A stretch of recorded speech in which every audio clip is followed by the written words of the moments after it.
Cell word कहाँ से लिया गया है? Latin word. ये एक लैटिन वर्ड है जिसका मतलब है अ लिटल रूम। जैसे हनी कॉम्ब के अंदर छोटे छोटे कंपार्टमेंट्स होते हैं जिसके अंदर मधुमक्खियाँ रहती हैं। एक स्मॉल होल होता है उसके अराउंड वॉल, फिर स्मॉल होल उसके अराउंड वॉल, वो छोटे छोटे रूम होते हैं, इसलिए उसने नाम उसको दिया सेल, जिसका मतलब है अ लिटल रूम। नेक्स्ट हम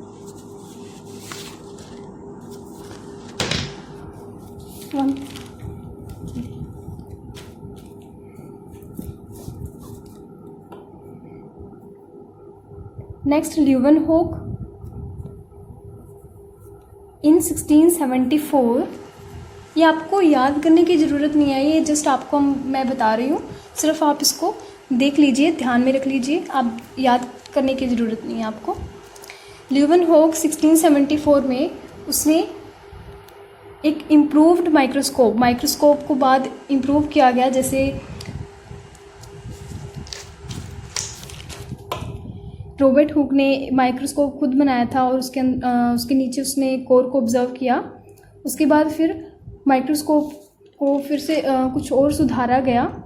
उसी तरह ल्यूवेनहोक ने 1674 में इम्प्रूव्ड माइक्रोस्कोप के साथ उसने free living cell, pond water में फ्री लिविंग सेल को डिस्कवर किया था। उसने पहली बार देखा था कि पॉन्ड वाटर जो है उसमें फ्री लिविंग सेल होते हैं।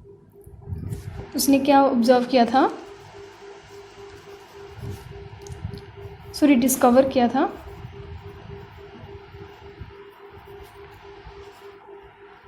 Free living cell in pond water for first time.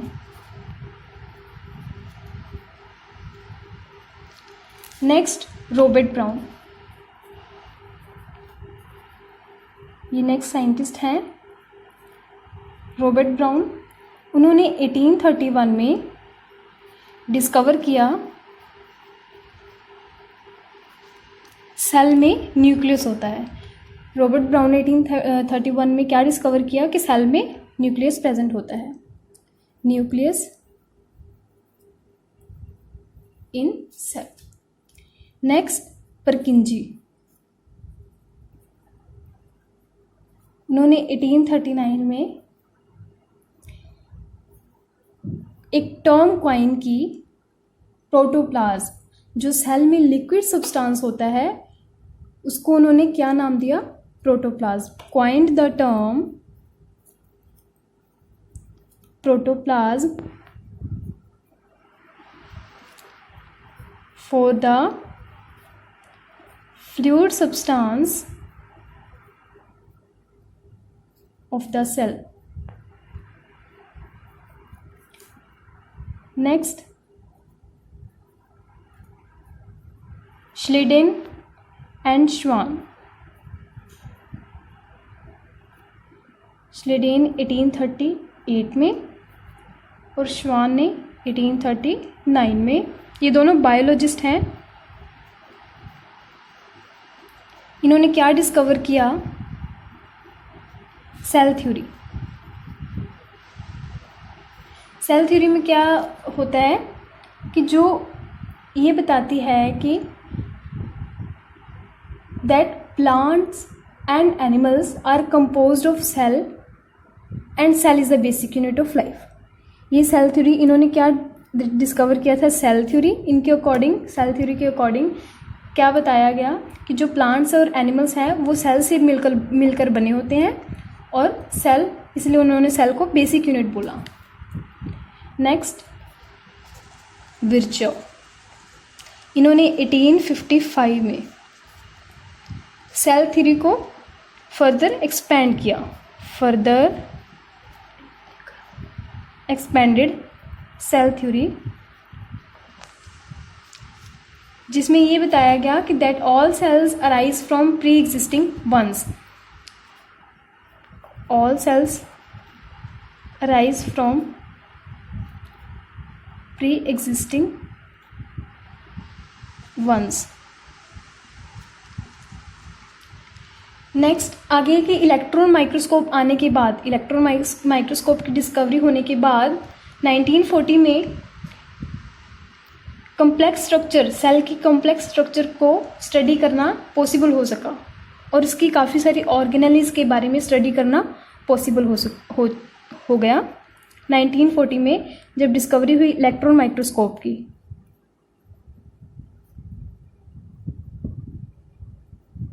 तो उसकी हेल्प से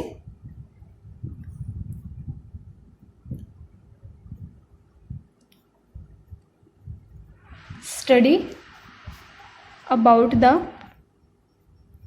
complex structure of cell and its various organelles. Okay, next हम करेंगे difference between unicellular and multicellular organism.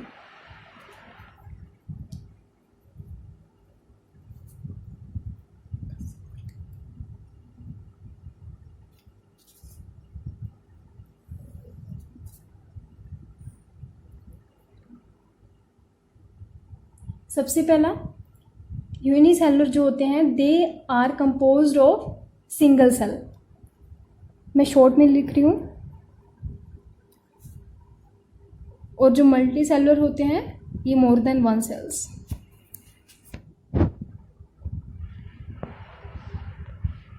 Next, जो यूनिसेलुलर होते हैं इरेगुलर इन शेप, इनकी shape कोई डेफिनेट नहीं होती। एग्जाम्पल अमीबा ले सकते हैं। अमीबा अपनी टाइम के साथ अपनी स्ट्रक्चर को बदलता रहता है और मल्टी सेलुलर की डेफिनेट शेप होती है।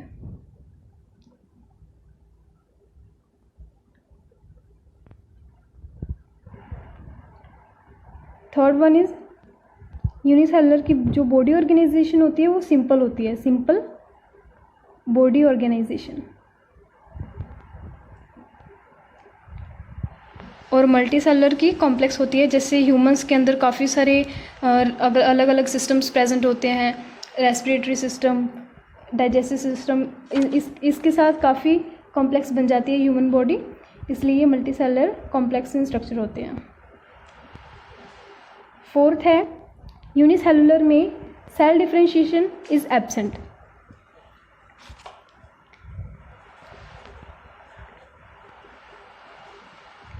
सेल डिफरेंशिएशन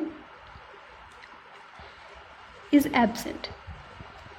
जैसे ये एक ही सेल से बने होते हैं और मल्टी सेलुलर में सेल डिफरेंशिएशन इज प्रेजेंट। जैसे ब्रेन को बनाने वाले सेल्स अलग होते हैं, हार्ट को बनाने वाले सेल्स अलग होते हैं, लीवर को बनाने वाले सेल्स अलग होते हैं।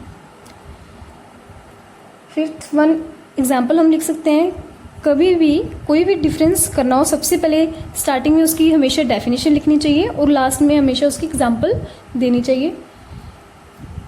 Bacteria,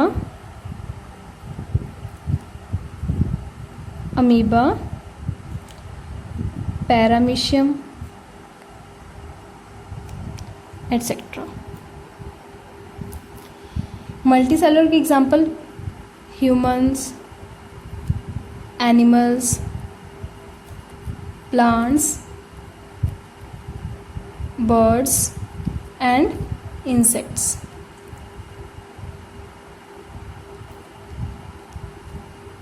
Every multicellular organism comes from single cell.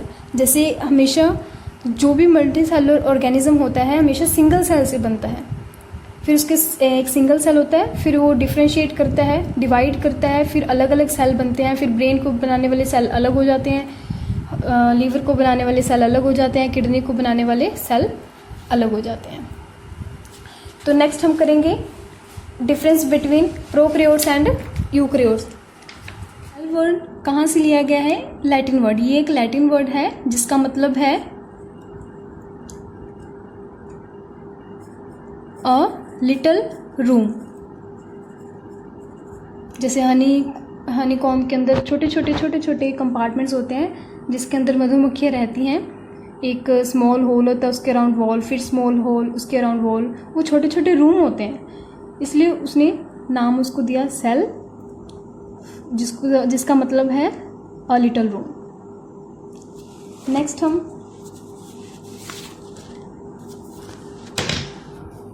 One.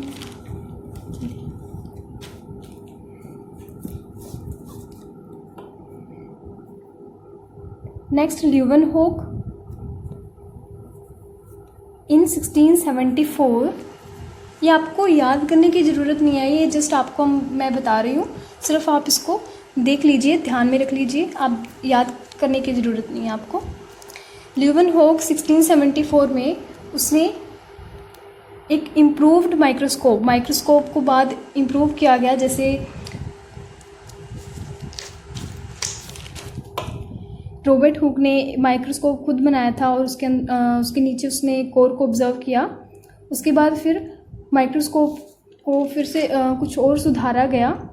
उसी तरह ल्यूवेनहोक ने 1674 में इम्प्रूव्ड माइक्रोस्कोप के साथ उसने free living cell, pond water में फ्री लिविंग सेल को डिस्कवर किया था। उसने पहली बार देखा था कि पॉन्ड वाटर जो है उसमें फ्री लिविंग सेल होते हैं। उसने क्या ऑब्जर्व किया था,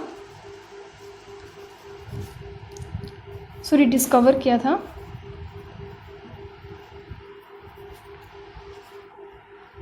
free living cell in pond water for first time।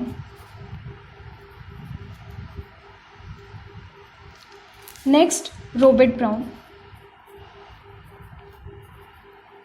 ये नेक्स्ट साइंटिस्ट हैं रॉबर्ट ब्राउन।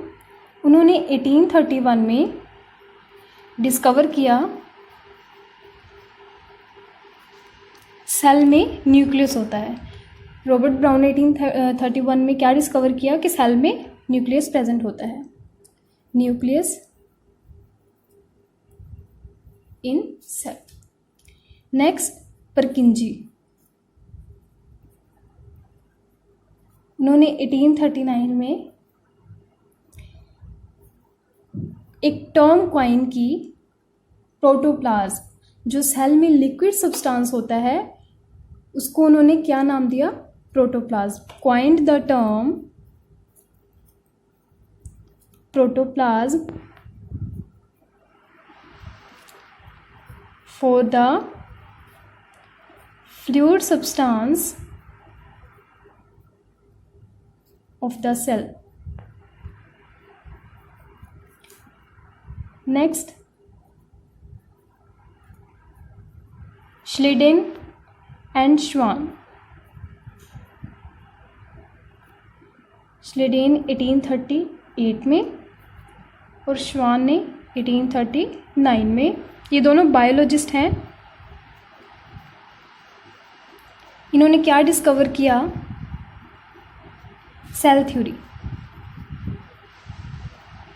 सेल थ्योरी में क्या होता है कि जो ये बताती है कि that plants and animals are composed of cell and cell is the basic unit of life. ये सेल थ्योरी इन्होंने क्या डिस्कवर किया था, सेल थ्योरी। इनके अकॉर्डिंग, सेल थ्योरी के अकॉर्डिंग क्या बताया गया कि जो प्लांट्स और एनिमल्स हैं वो सेल से मिलकर बने होते हैं और सेल, इसलिए उन्होंने सेल को बेसिक यूनिट बोला। नेक्स्ट विर्चो, इन्होंने 1855 में सेल थ्योरी को फर्दर एक्सपेंड किया, फर्दर एक्सपेंडेड सेल थ्योरी, जिसमें ये बताया गया कि that all cells arise from pre existing ones. All cells arise from pre-existing ones। Next, आगे के इलेक्ट्रॉन माइक्रोस्कोप आने के बाद, इलेक्ट्रॉन माइक्रोस्कोप की डिस्कवरी होने के बाद 1940 में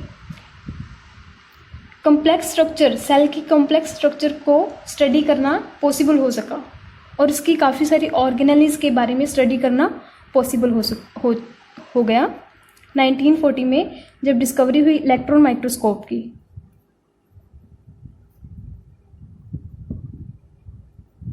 तो उसकी हेल्प से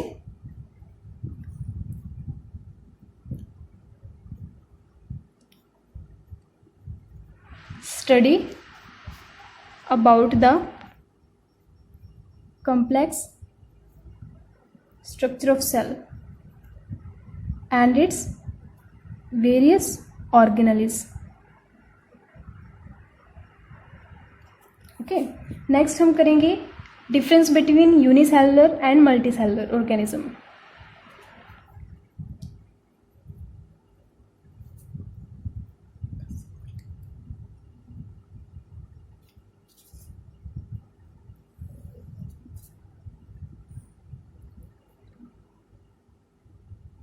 सबसे पहला यूनिसेलुलर जो होते हैं they are composed of single cell.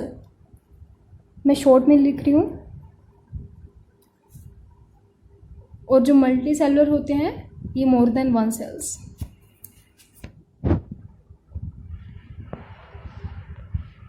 Next जो यूनिसेलुलर होते हैं इरेगुलर इन शेप. इनकी शेप कोई डेफिनेट नहीं होती. एग्जाम्पल अमीबा ले सकते हैं. अमीबा अपनी टाइम के साथ अपनी स्ट्रक्चर को बदलता रहता है. और मल्टी सेलुलर की डेफिनेट शेप होती है.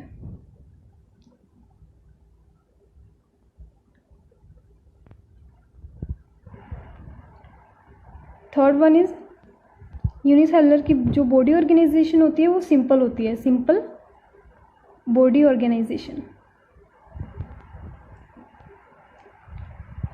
और मल्टी सेलुलर की कॉम्प्लेक्स होती है. जैसे ह्यूमंस के अंदर काफ़ी सारे अलग अलग सिस्टम्स प्रेजेंट होते हैं.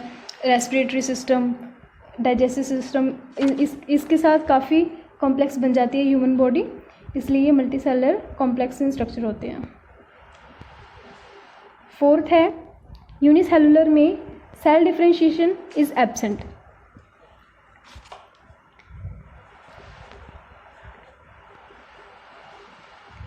Cell differentiation is absent. जैसे ये एक ही सेल से बने होते हैं और मल्टी सेलुलर में सेल डिफरेंशिएशन इज प्रेजेंट. जैसे ब्रेन को बनाने वाले सेल्स अलग होते हैं, हार्ट को बनाने वाले सेल्स अलग होते हैं, लीवर को बनाने वाले सेल्स अलग होते हैं. फिफ्थ वन एग्जाम्पल हम लिख सकते हैं. कभी भी कोई भी डिफरेंस करना हो सबसे पहले स्टार्टिंग में उसकी हमेशा डेफिनेशन लिखनी चाहिए और लास्ट में हमेशा उसकी एग्जाम्पल देनी चाहिए. Bacteria, amoeba, paramecium etcetera.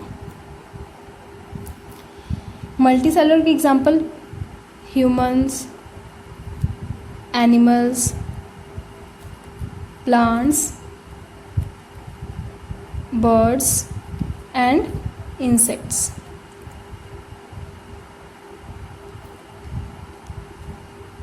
Every multi cellular organism comes from single cell.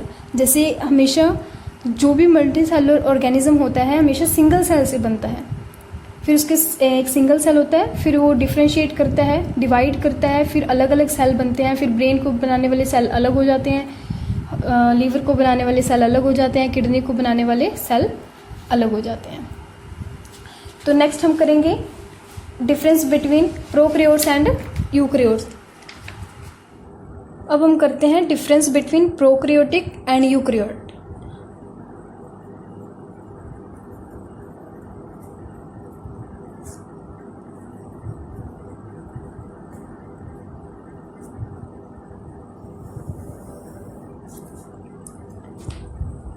Prokaryotic क्या होता है? जिसमें न्यूक्लियस एब्सेंट होता है. मैंने इंट्रोडक्शन फर्स्ट लेक्चर में आपको बताया था कि प्रोकैरियोट का मतलब क्या होता है. प्रो मतलब विदाउट, कैरियोट वर्ड कैरियन से निकला है जिसका मतलब न्यूक्लियस होता है. सो प्रोकैरियोटिक क्या होते हैं? जिसमें न्यूक्लियस एब्सेंट होता है. Nucleus is absent. And eukaryote क्या होता है? जिसमें न्यूक्लियस प्रेजेंट होता है.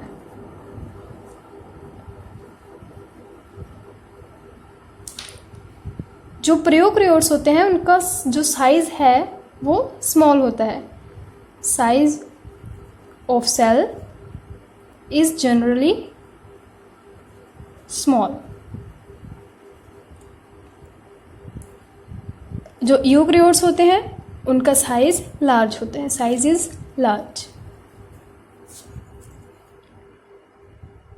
Third one is nucleolus. Nucleolus क्या होता है? न्यूक्लियस के बीच एक लार्ज सब्सटेंस प्रेजेंट होता है, उसको हम न्यूक्लियोलस बोलते हैं। प्रोकैरियोट्स में न्यूक्लियोलस एब्सेंट होता है और यूकैरियोट्स में प्रेजेंट। और जो प्रोकैरियोट्स में membrane bound cell organelles absent होती हैं। Membrane bound cell organelles are absent और इसमें प्रेजेंट होती हैं। कौन से होती है मेम्ब्रेन बाउंड सेल ऑर्गेनेलिस? जैसे mitochondria, plastids, endoplasmic reticulum. Next, the shape and size of cells are related to the specific function they perform. Some cells like amoeba have changing shapes. जो amoeba होता है लगातार अपनी shape change करता रहता है अपने फंक्शन परफॉर्म करने के according. Next, each living cell has the capacity to perform certain basic functions that are characteristic of living form. जो लिविंग बींग्स हैं उनके अंदर हर एक सेल अलग अलग फंक्शन परफॉर्म करने की कैपेसिटी रखते हैं। नेक्स्ट क्वेश्चन क्या आता है आगे?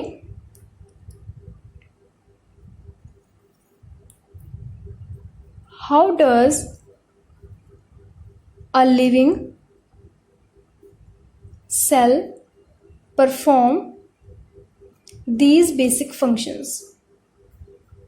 अब बेसिक फंक्शंस की बात मैंने कौन सी करी कि जो जैसे मैंने बात करी ह्यूमंस के अंदर हर एक सेल अलग अलग काम करने की कैपेसिटी रखता है। जैसे ब्रेन के सेल अलग काम करते हैं, लीवर के सेल अलग काम करते हैं, किडनी के सेल अलग काम करते हैं। इसी तरह हर एक सेल अलग अलग काम करने की कैपेसिटी रखते हैं। यही एक कैरेक्टरिस्टिक है लिविंग फॉर्म्स का। जैसे मल्टी सेलुलर ऑर्गेनिजम्स ह्यूमंस हैं, इनके अंदर जो सेल्स की है, सेल्स में लेबर की डिवीजन होती है, मतलब अलग अलग सेल अलग अलग काम करेंगे। ये क्वेश्चन है, इसका आंसर है कि in multi cellular organism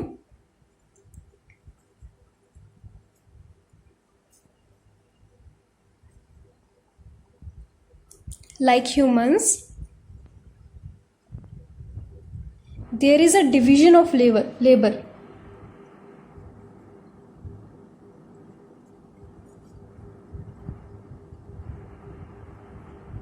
okay कि अलग अलग सेल अलग अलग काम करेंगे। जैसे हमारे ह्यूमंस में भी होता है ऐसे कि जो अलग अलग ह्यूमंस होते हैं अलग अलग काम करते हैं, कोई कुछ काम करता है और कोई कुछ। ओके, इसका मतलब कि different parts of human body perform different functions.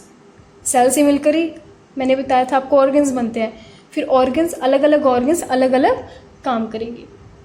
जैसे हार्ट का काम है ब्लड पंप करना, स्टमक का काम है फूड डाइजेस्ट करना।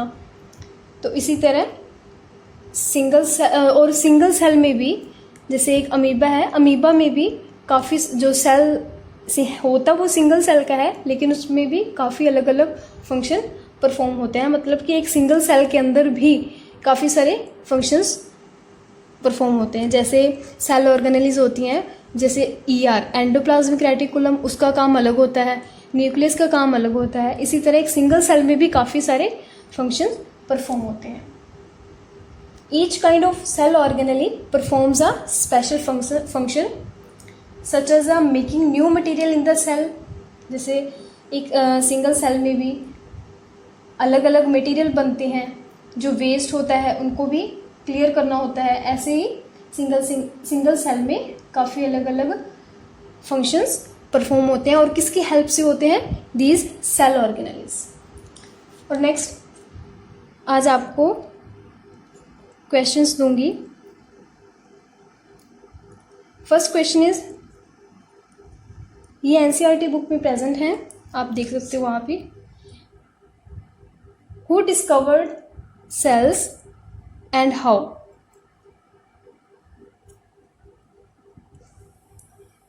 Next, why is the cell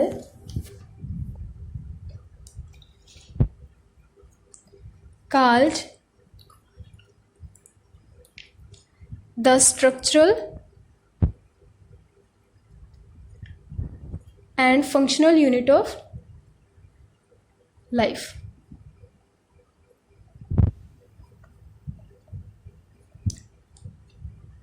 अगर आपने ये चैप्टर ध्यान से सुना होगा तो आप ये क्वेश्चन आसानी से कर लेंगे।